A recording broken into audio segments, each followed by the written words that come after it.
Welcome back to my channel. ಹೊಸದಾಗಿ channel ನೋಡ್ತಾ ಇದ್ದರೆ ಸಬ್ಸ್ಕ್ರೈಬ್ ಮಾಡಿಕೊಂಡು ಸಪೋರ್ಟ್ ಮಾಡಿ. ಇವತ್ತು ನಮಗೆ ಪಂಚಮಿ ತಿಥಿ ಇದೆ. ಪಂಚಮಿ ತಿಥಿ ಅಂದರೆ ತುಂಬ ಜನಕ್ಕೆ ಗೊತ್ತಿಲ್ಲ. ಸುಮಾರು ಜನ ಹೇಳ್ತಾ ಇದ್ದೀರಾ ನಮಗೆ ಮೊದಲೇ ತಿಳಿಸ್ಕೊಡಿ ಅಕ್ಕ ಅಂತಂದ್ಬಿಟ್ಟು. ಸಂಕಲ್ಪ ಮಾಡಿಕೊಂಡು ಮಾಡ್ಕೊಳ್ಳೋದ್ರಿಂದ ಪಂಚಮಿ ತಿಥಿಯ ಒಂದು ಪ್ರಭಾವ ನಿಜವಾಗ್ಲೂ ಬಹಳ ನಿಮ್ಮ ನಿಂತೋಗಿರುವ ಕೆಲಸಗಳು ಆಲ್ಮೋಸ್ಟ್ ಎಲ್ಲ ಕೆಲಸಗಳು ಕೂಡ ನಿರ್ವಿಘ್ನವಾಗಿ ನೆರವೇರುತ್ತೆ. ಸಮಯ ಕೂಡ ನಾನು ತಿಳಿಸ್ತೀನಿ. ನಾಳೆ ಸಂಜೆವರೆಗೂ ನಮಗೆ ಪಂಚಮಿ ತಿಥಿ ಇರೋದರಿಂದ ಇವತ್ತು ಸಂಜೆ ನಿಮಗೆ ಸಾಧ್ಯವಾದರೆ ಪೂಜೆಯನ್ನು ಮಾಡಿಕೊಳ್ಬಹುದು, ಅಥವಾ ಮಾಡ್ಕೊಳ್ಳೋದಕ್ಕಾಗಲಿಲ್ಲ ಅಂದ್ರೂ ನಾನು ಇವತ್ತು ತುಂಬ ಶಕ್ತಿಶಾಲಿಯಾದ ವಾರಾಹಿ ದೇವಿಯ ಒಂದು ಮೂಲ ಮಂತ್ರವನ್ನು ಶೇರ್ ಮಾಡ್ತಾಯಿದ್ದೀನಿ.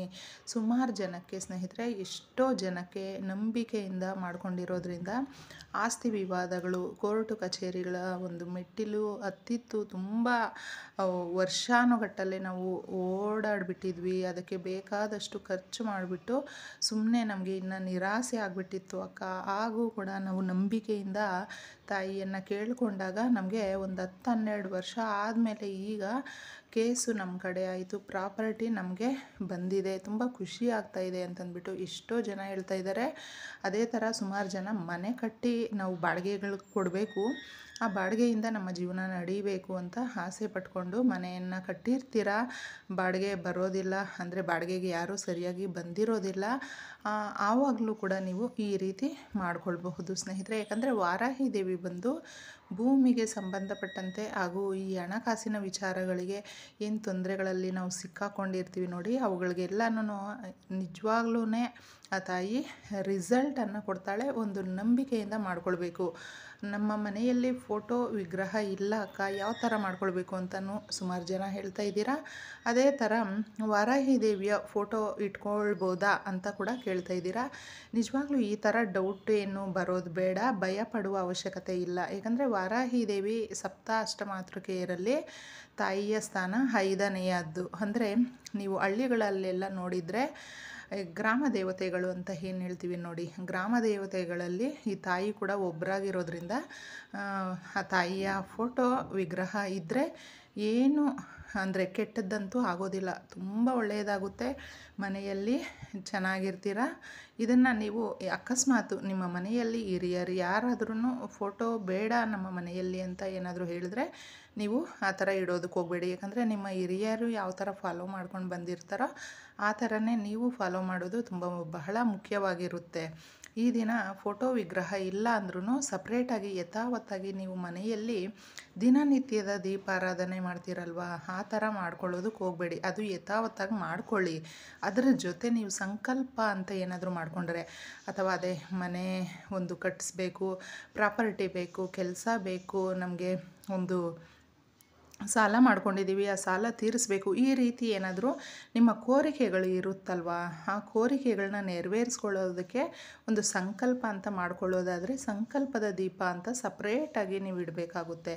ಅದು ಮಣ್ಣಿನ ದೀಪ ಆಗಿರಬಹುದು ಅಥವಾ ಕಾಮಾಕ್ಷಿ ದೀಪ, ಯಾವುದಾದ್ರೂ ತಗೊಳ್ಳಿ, ಅದು ನಿಮ್ಮ ಇಷ್ಟ ಸ್ನೇಹಿತರೆ.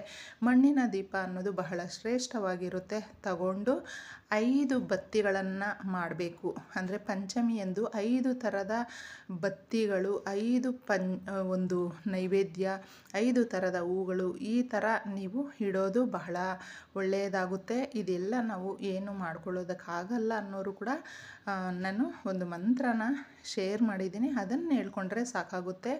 ಅಥವಾ ನಾವು ಸಂಕಲ್ಪ ಮಾಡಿಕೊಂಡು ಸುಮಾರು ಜನ ಸ್ನೇಹಿತರೆ ಈ ಪಂಚಮಿಯನ್ನು ಮಿಸ್ ಮಾಡ್ಕೊಳ್ಳೋದಕ್ಕೆ ಹೋಗಬೇಡಿ. ನಿಮ್ಗೆ ಏನಾದರೂ ಒಂದು ಕೋರಿಕೆಗಳು ಇರುತ್ತಲ್ವ, ಅದನ್ನು ಒಂದು 3 ಅಥವಾ 5 ಪಂಚಮಿ ಮಾಡ್ತೀನಿ ತಾಯಿ, ನಿರ್ವಿಘ್ನವಾಗಿ ನೆರವೇರಿಸ್ಕೊಡು ಪೂಜೆಯನ್ನು ಅಂತಂದ್ಬಿಟ್ಟು ಮೊದಲು ಸಂಕಲ್ಪ ಮಾಡಿಕೊಂಡು ಗಣಪತಿಗೆ ಪೂಜೆ ಮಾಡಿ, ಫೋಟೋ ವಿಗ್ರಹ ಇಲ್ಲದೇ ಇದ್ರೂ ದೀಪ ಹಚ್ಚಿಬಿಟ್ಟು 5 ಬತ್ತಿಗಳು ಹಾಕಿ ದೀಪ ಹಚ್ಚಿ ತಾಯಿಯಲ್ಲಿ ನೀವು ಮೊದಲೇ ಕೇಳ್ಕೊಳ್ಳಿ. ಈ ರೀತಿ ತಿಂಗಳಲ್ಲಿ ನಮಗೆ 2 ಬಾರಿ ಪಂಚಮಿ ಬರುತ್ತೆ ಸ್ನೇಹಿತರೆ. ಅದರಿಂದ ಭಯಪಡುವ ಅವಶ್ಯಕತೆ ಇಲ್ಲ. ಒಂದು ತಿಂಗಳಲ್ಲಿ 2 ಬರೋದ್ರಿಂದ ನೀವು 2 ಮಾಡಬಹುದು. ಒಂದು ಮಾಡ್ಕೊಳ್ಳೋದಕ್ಕಾಗಲಿಲ್ಲ ಅಂದರೂ ಒಂದಾದರೂ ಮಾಡಬಹುದು. ನಿಮ್ಮ ಕೋರಿಕೆಯನ್ನು ಕೇಳಿಕೊಂಡು ಈ ಪೂಜೆಯನ್ನು ಪ್ರಾರಂಭ ಮಾಡಿ. ಸರಳವಾಗೇ ಮಾಡ್ಕೊಳ್ಳಿ, ಬೇರೆ ಥರ ನಾವೇನು ಮಾಡೋದಿಲ್ಲ. ನಮ್ಮ ಮನೆಯಲ್ಲಿ ಯಾವಾಗಲೂ ದೇವರ ಮನೆಯಲ್ಲಿ ಯಾವ ಥರ ಪೂಜೆ ಮಾಡ್ತೀವೋ ಅದೇ ಥರನೇ ಮಾಡೋದು. ಆದರೆ ಭೂಮಿಯ ಒಳಗೆ ಬೆಳೆದಿರುವಂಥ ಪದಾರ್ಥಗಳು ಅಂದರೆ ಹಣ್ಣು ತರಕಾರಿ ಇದು ತಾಯಿಗೆ ಬಹಳ ಪ್ರೀತಿಕರ. ಇದರಲ್ಲಿ ಯಾವುದು ಸಾಧ್ಯ ಆಗುತ್ತೋ ಕಡಲೆಕಾಯಿ, ಕ್ಯಾರೆಟು, ಆಲೂಗಡ್ಡೆ ಈ ರೀತಿ ನೀವು ಒಳಗೆ ಅಂದರೆ ಭೂಮಿಯ ಒಳಗೆ ಬೆಳೆದಿರುವ ಪದಾರ್ಥಗಳು ಯಾವುದು ಸಾಧ್ಯ ಆಗುತ್ತೋ ಅದನ್ನು ಒಂದಾದರೂ ಇಡೋದಕ್ಕೆ ಆಗುತ್ತೆ ಅನ್ನೋದಾದರೆ ಇಡಬಹುದು. ಇಟ್ಟು ಅದನ್ನು ನಮ್ಮ ಮನೆಯವರು ಪ್ರಸಾದದ ರೂಪದಲ್ಲಿ ತಗೊಳ್ಬಹುದು. ಇದು ಯಾವುದು ಆಗಲಿಲ್ಲ ಅಂದರೆ ಬೆಲ್ಲದ ಪಾನಕ, ಬೆಲ್ಲ ಅನ್ನೋದು ಬಹಳ ಪ್ರೀತಿಕರ ತಾಯಿಗೆ. ಬೆಲ್ಲದ ಪಾನಕ ಮಾಡಿಡಿ. ಅಥವಾ ಆಗಲಿಲ್ಲ ಅಂದರೆ ಒಂದು ಬಟ್ಲಲ್ಲಿ, ಚಿಕ್ಕ ಬಟ್ಲಲ್ಲೇ ಅವಲಕ್ಕಿ ಮತ್ತು ಒಂದು ಬೆಲ್ಲ ಅಂದರೆ ಒಂದು ತುಂಡು ಬೆಲ್ಲ ಇಟ್ಬಿಟ್ಟು ನೀವು ಕೇಳಿಕೊಂಡು ಮಾಡ್ಕೊಳ್ಳಿ. ನಿಮ್ಮ ಕೋರಿಕೆ ಏನಾದರೂ 1-2-3 ಪಂಚಮಿ ಆಯಿತು ಅಂದರೆ ನೀವೇನಾದರೂ 5 ಪಂಚಮಿ ಮಾಡ್ತೀನಿ ಅಂತ ಫಸ್ಟೇ ಸಂಕಲ್ಪ ಮಾಡ್ಕೊಂಡಿದ್ರೆ ಅದನ್ನು ಪೂರ್ತಿ ತೀರಿಸ್ಬಿಡಿ. ಯಾಕಂದರೆ ಕೇಳಿಕೊಂಡು ಮಾಡಿಕೊಂಡಾಗ ನಿಜವಾಗ್ಲೂ ಆ ತಾಯಿ ದಾರಿಯನ್ನು ತೋರಿಸ್ತಾಳೆ ಸ್ನೇಹಿತರೆ. ಇದನ್ನು ನೀವು ಯಾರು ನಂಬಿಕೆಯಿಂದ ಮಾಡ್ಕೊಳ್ತಾರೋ ಅವ್ರಿಗೆ ಅದರ ಒಂದು ಪ್ರಭಾವ ಗೊತ್ತಾಗುತ್ತೆ. ಸುಮಾರು ಜನ ಕೇಳ್ತಾ ಇರ್ತೀರ, ಆದರೆ ಪಂಚಮಿ ನಿಜವಾಗ್ಲೂ ಅಷ್ಟು ದಿನ ಮಾಡ್ಕೊಳ್ಳೋದಕ್ಕೆ ಹಿಂದೆ ಮುಂದೆ ನೋಡ್ತಾ ಇರ್ತಾರೆ ಸುಮಾರು ಜನ. ನಾನು ಎಷ್ಟೋ ಶೇರ್ ಮಾಡಿರ್ತೀನಿ, ಅದನ್ನು ನೋಡಿರೋದಿಲ್ಲ. ಮತ್ತೆ ಕೇಳ್ತಾ ಇರ್ತೀರ ಬೇರೆದು ಹೇಳಿ ಅಂತಂದ್ಬಿಟ್ಟು. ನಂಬಿಕೆಯಿಂದ ಯಾವುದು ಮಾಡಿದ್ರೂ ನಿಮಗೆ ರಿಸಲ್ಟ್ ಮಾತ್ರ ತುಂಬ ಚೆನ್ನಾಗಿರುತ್ತೆ. ಈಗ ಡಿಸ್ಪ್ಲೇ ಆಗ್ತಾಯಿದೆ ನೋಡಿ ಮಂತ್ರ ಬಂದು. ಈ ಮಂತ್ರನ ನೀವು 27 ಬಾರಿ ಹೇಳ್ಕೊಳ್ಳಿ. ರಾತ್ರಿ ವಾರಾಹಿ ದೇವಿ ಬಂದು ರಾತ್ರಿ ದೇವತೆ ಆಗಿರೋದ್ರಿಂದ ನೀವು ರಾತ್ರಿ 11:55 ಒಳಗೆ ಈ ಮಂತ್ರವನ್ನು 27 ಬಾರಿ ಹೇಳಿಕೊಂಡು ಮಲಗಿ. ನಾಳೆ ನಿಮಗೆ ಒಂದು ಶುಭ ಸುದ್ದಿ ಅನ್ನೋದು ಇರುತ್ತೆ. ಸುಮಾರು ಜನಕ್ಕೆ ಸ್ನೇಹಿತರೆ ಒಂದು ನಂಬಿಕೆಯಿಂದ ಮಾಡ್ಕೊಂಡಿರೋದಕ್ಕೆ ರಿಸಲ್ಟ್ ಬಹಳ ಚೆನ್ನಾಗಿ ತಂದುಕೊಟ್ಟಿದೆ. ನಿಮಗೂ ಕೂಡ ಇದೇ ಥರ ಒಳ್ಳೆಯದಾಗಲಿ ಅಂತ ಹೇಳ್ತಾ ಇದ್ದೀನಿ.